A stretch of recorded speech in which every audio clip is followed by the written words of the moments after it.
et messieurs les ministres, monsieur le directeur de cabinet, messieurs les secrétaires généraux,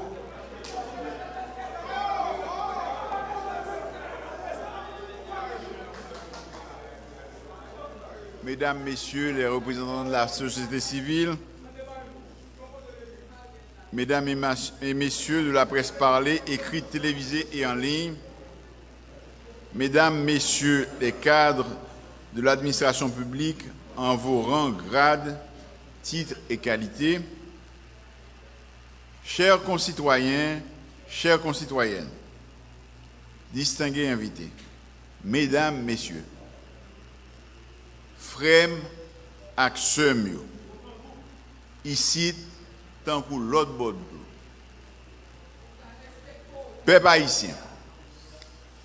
Aujourd'hui, 1er janvier 2022, nous célébrons le 218e anniversaire de notre indépendance.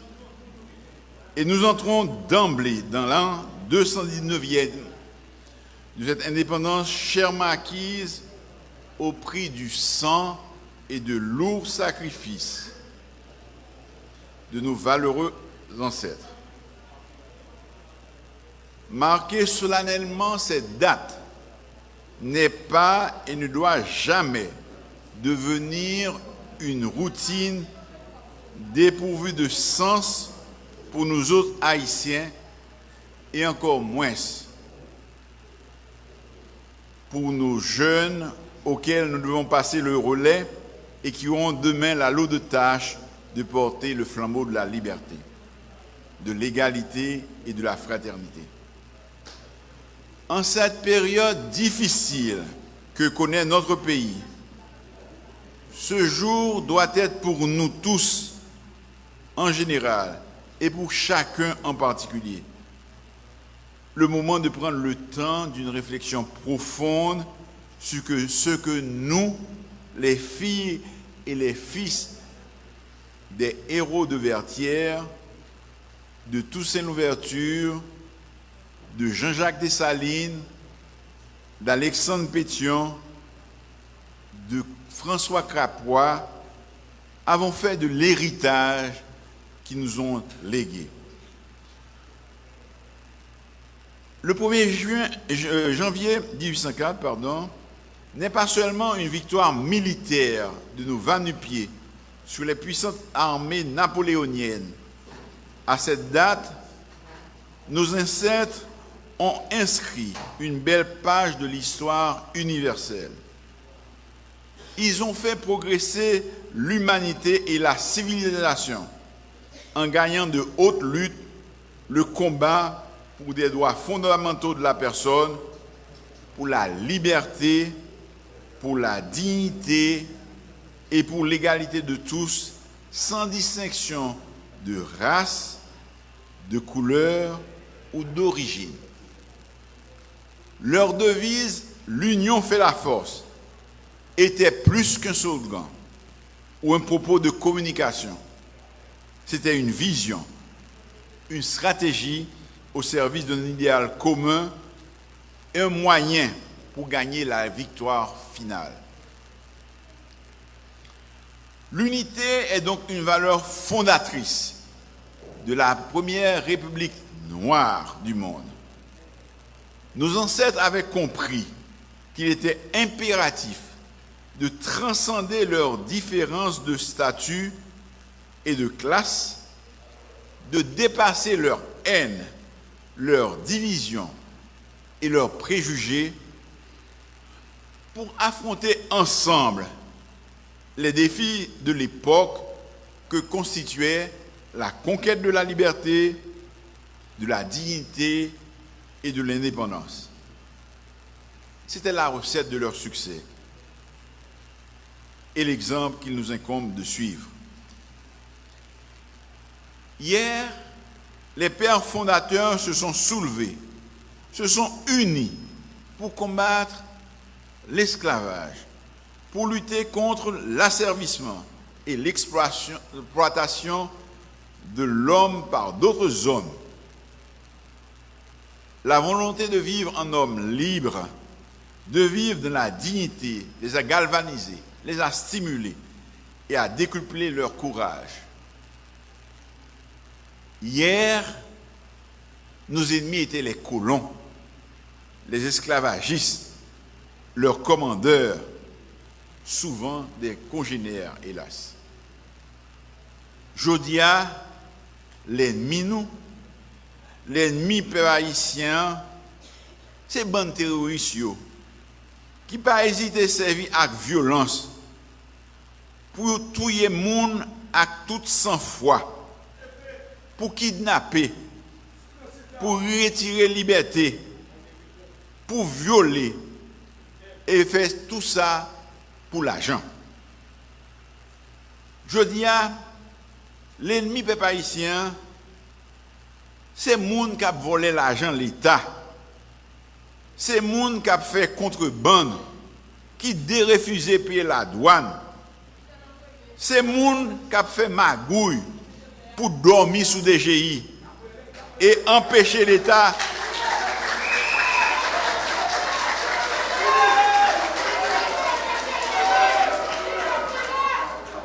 de joindre moyen pour répondre aux revendications peuple là.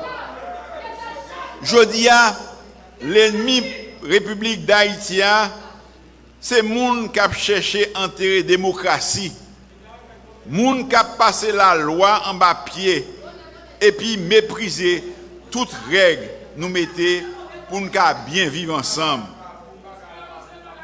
L'ennemi peuple là, je dis à, c'est grand goût Clorox, c'est la misère, c'est inégalité.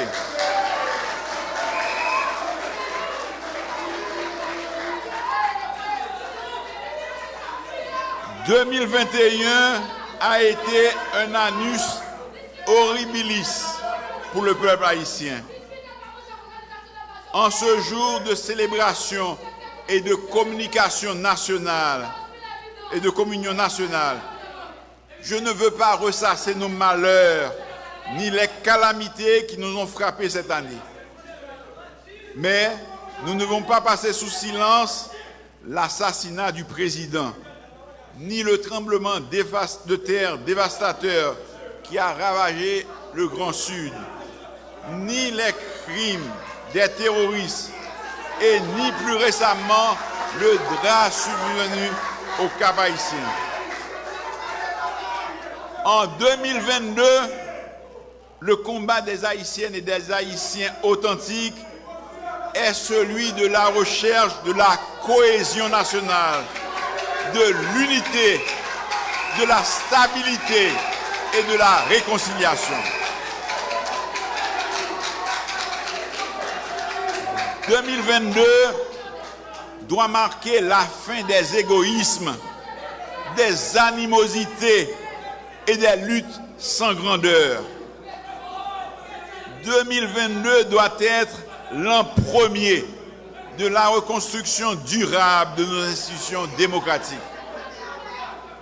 2022 doit voir un retour à un fonctionnement normal de notre pays, à la libre circulation des personnes et des biens à travers le pays.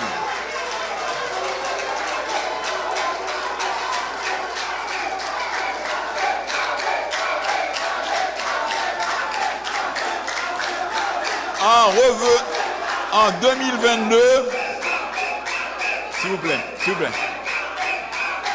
En 2022, nous devons voir Haïti retrouver un environnement propice pour l'organisation d'élections libres, honnêtes et démocratiques et pour la relance de notre économie.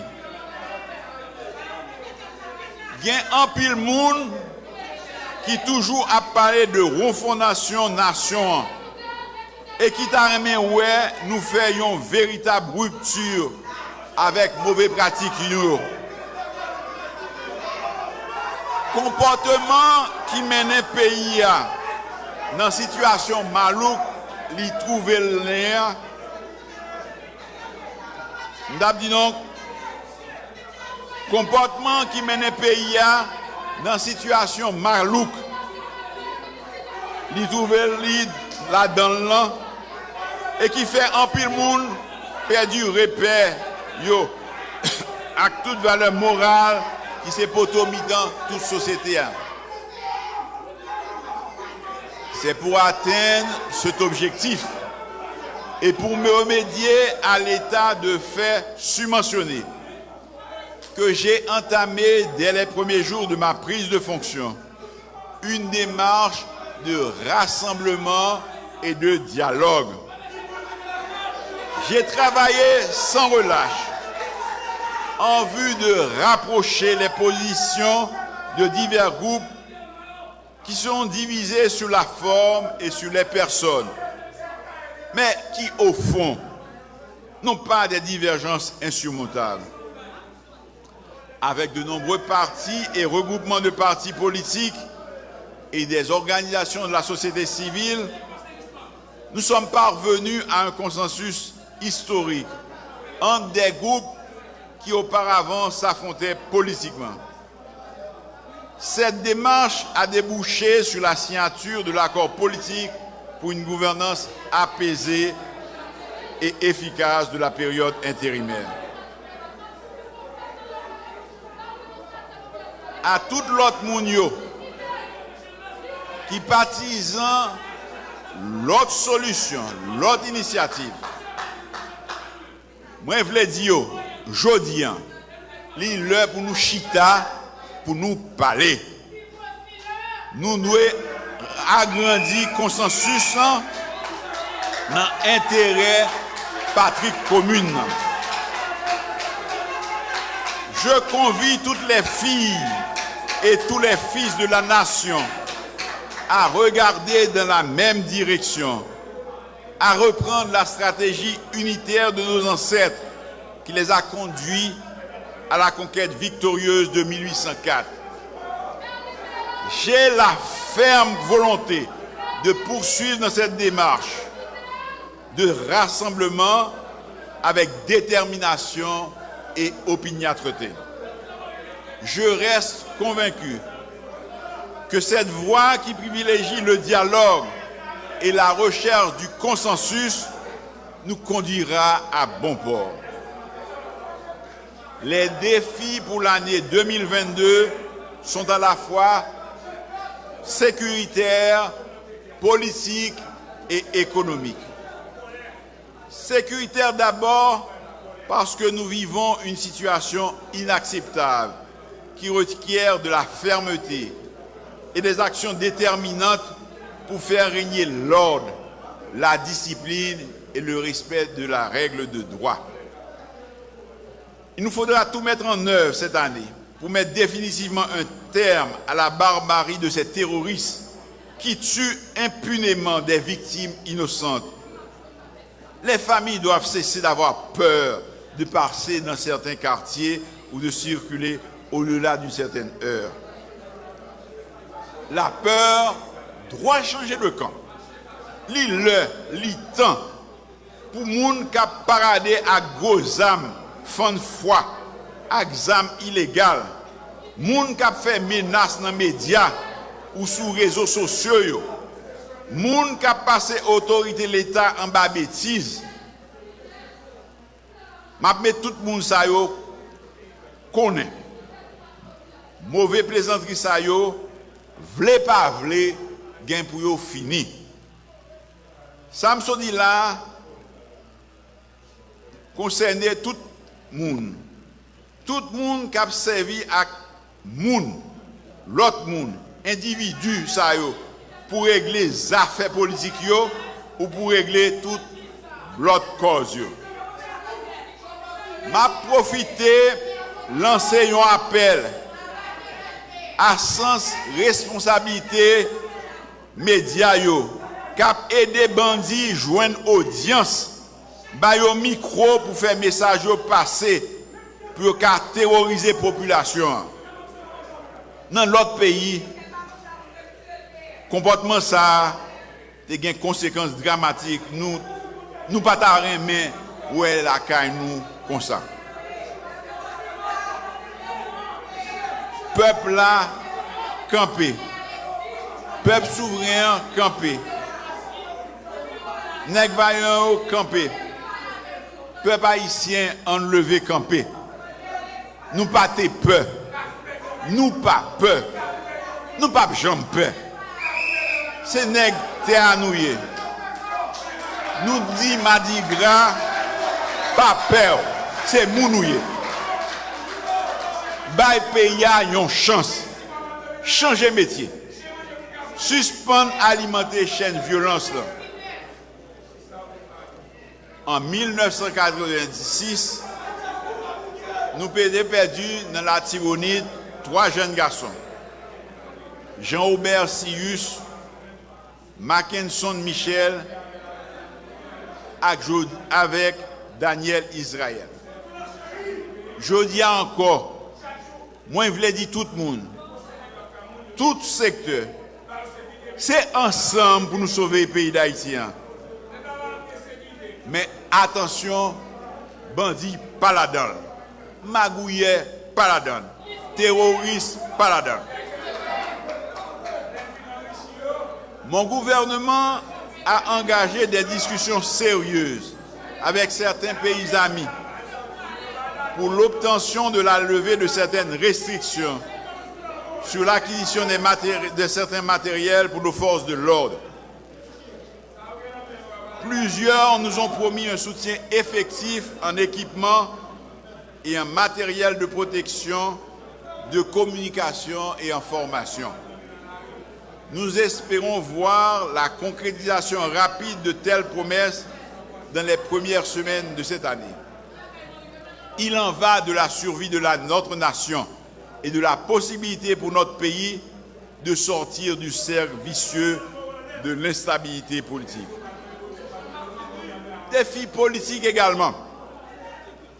Dans les prochains jours, je vais recommencer à rencontrer les divers secteurs de la vie nationale pour discuter de la meilleure façon de mettre en place les divers organes prévus dans l'accord du 11 septembre.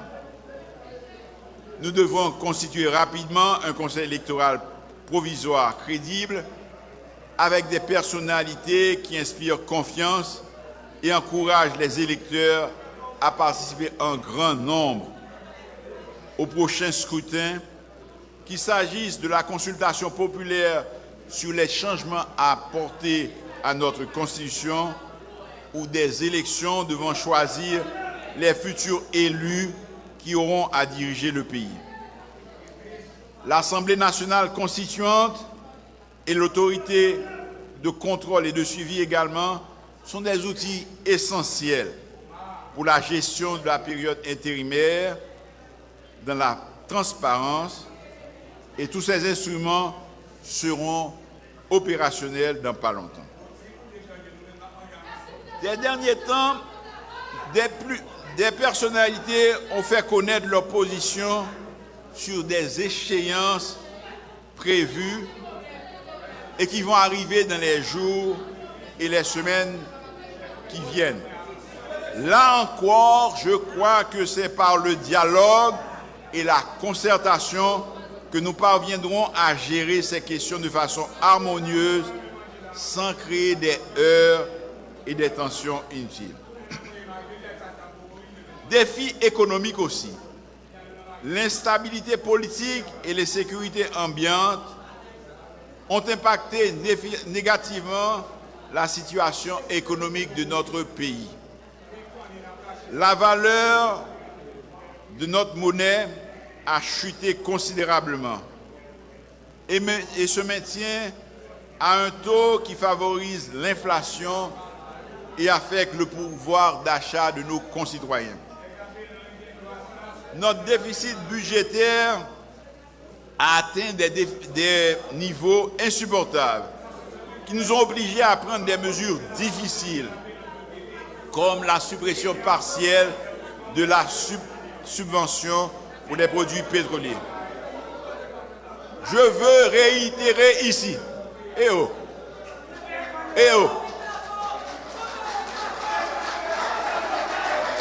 je veux réitérer ici mes félicitations au peuple haïtien pour sa maturité qui lui a permis de comprendre l'impérieuse nécessité de revenir à la vérité des prix dans un contexte aussi difficile.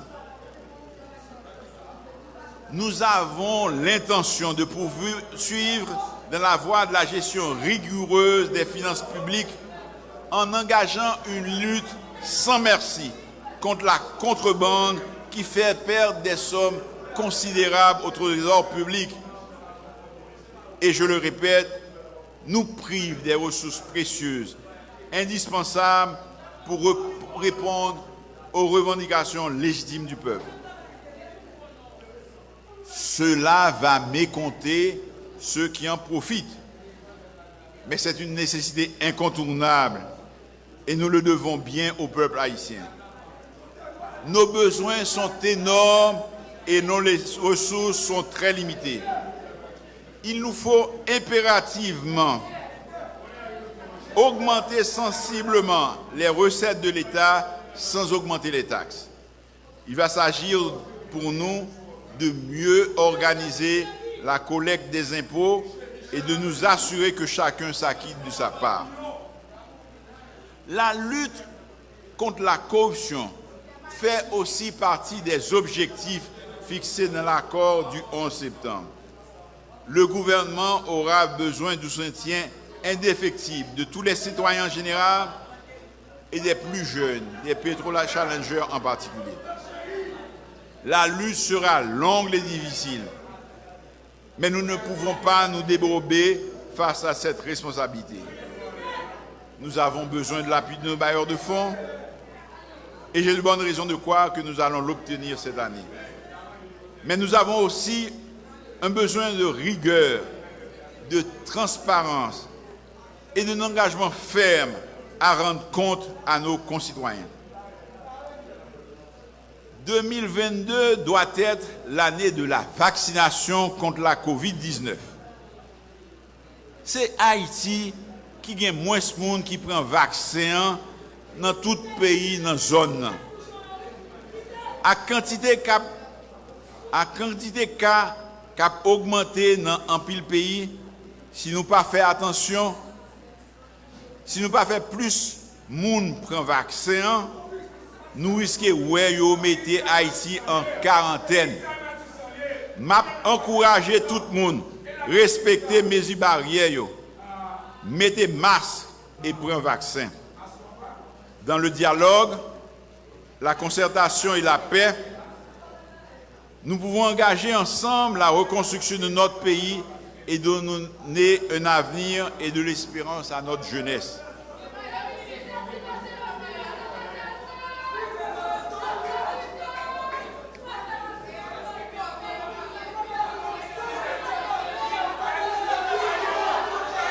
Actuellement,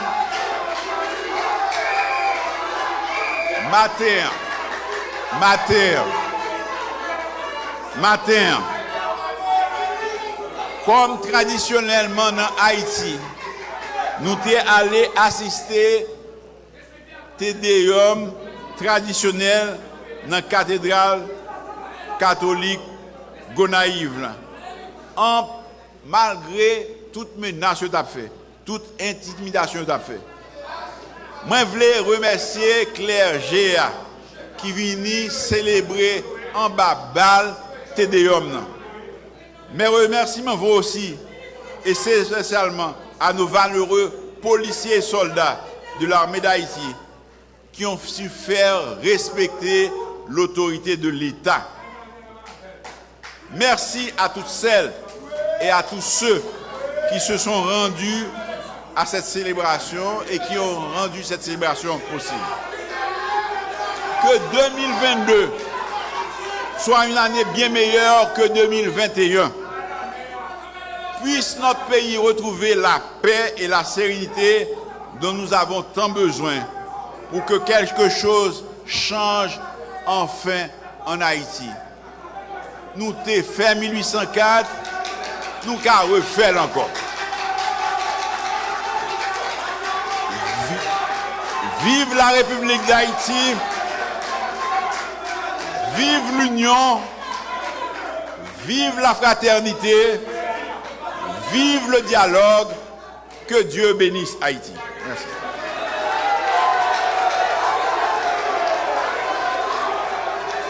Vous allez signer le livre d'or, monsieur le Premier ministre.